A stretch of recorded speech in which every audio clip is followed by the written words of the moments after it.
Yo, what's up guys, this is Sean Tan and this episode is gonna be a bit different because this is my first sponsored gig. Yo!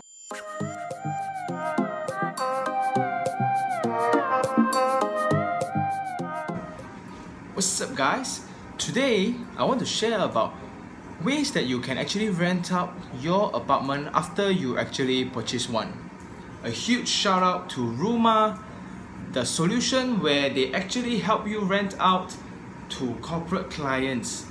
So a huge part about property investment is after you purchase, you gotta let it out. You gotta rent it out.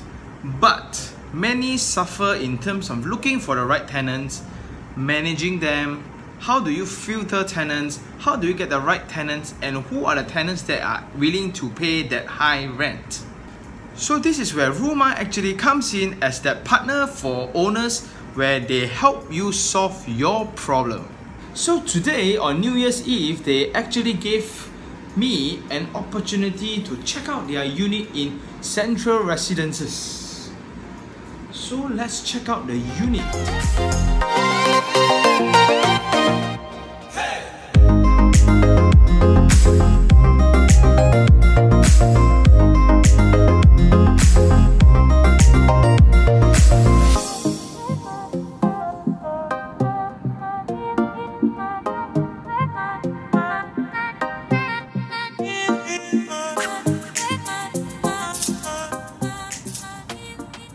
So after getting the keys to your unit, and now it's time to be a property landlord. Number one, your tenure. Are you going to let out in terms of short stay or long stays? Short stays are people that comes for the festivals or for the parties, 1 or 2 day kind of setting, or you want to let out in a year or 2+1. By the way, 2+1 means for example, if I'm renting for 2,000 a month, I get to enjoy at this rate to rent for the next 2 years. So you can actually discuss and set before you let out, like 6 months before the tenancy expires. As the tenant, I can opt to write in to you requesting to extend another year. So that's called 2+1. So those are also 2+2 and so on and so forth. Point number 2. What are the rates of rental that you are expecting?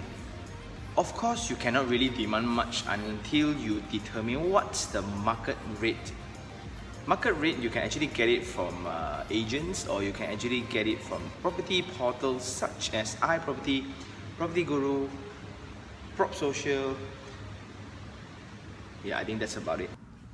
Point number 3, which is the level of furnishings that you are planning to let out.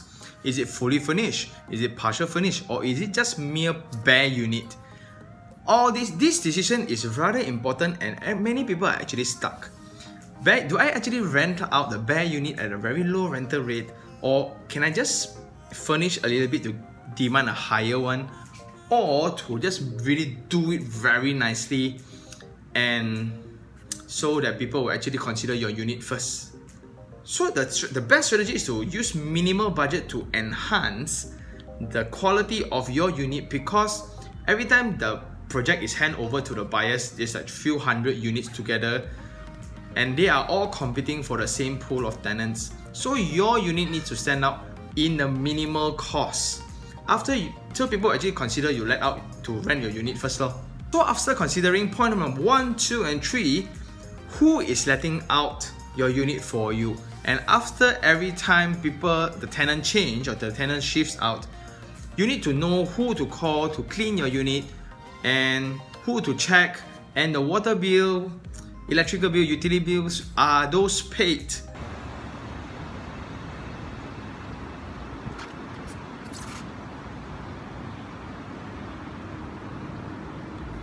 Come to think of it, if you don't really know how to lease out your property, or you have just invest for the sake of investing and you don't know what to do with your property and it's vacant right now, it's quite scary though. It's very scary where every month you need to pay installment to the bank and your property is not doing anything.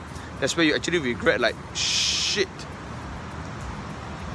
is this the right choice? That's where you can actually engage an agent, a property agent, to actually lease out your room on a longer term basis, but that's a pretty standard one. And there's another creative way, which is to lease out by Airbnb kind of thing, which is short-term stays.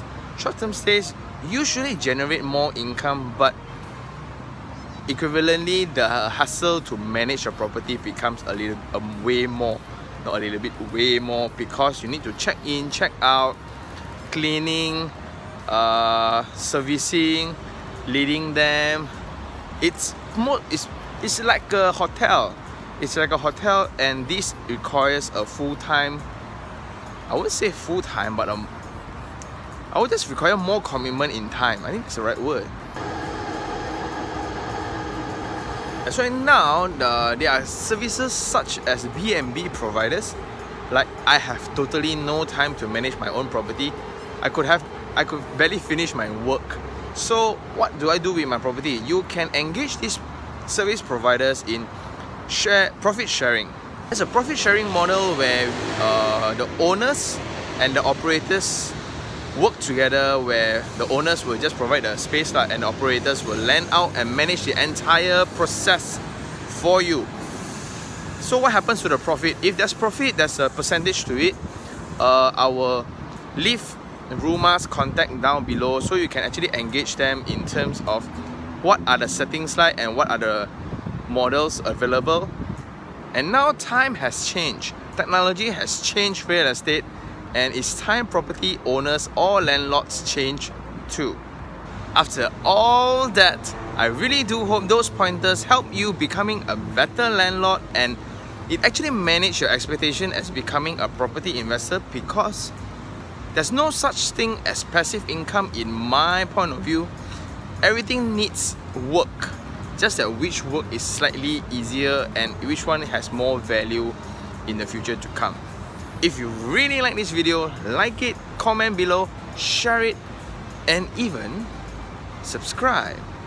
Until next time, I will see you guys soon. Ciao.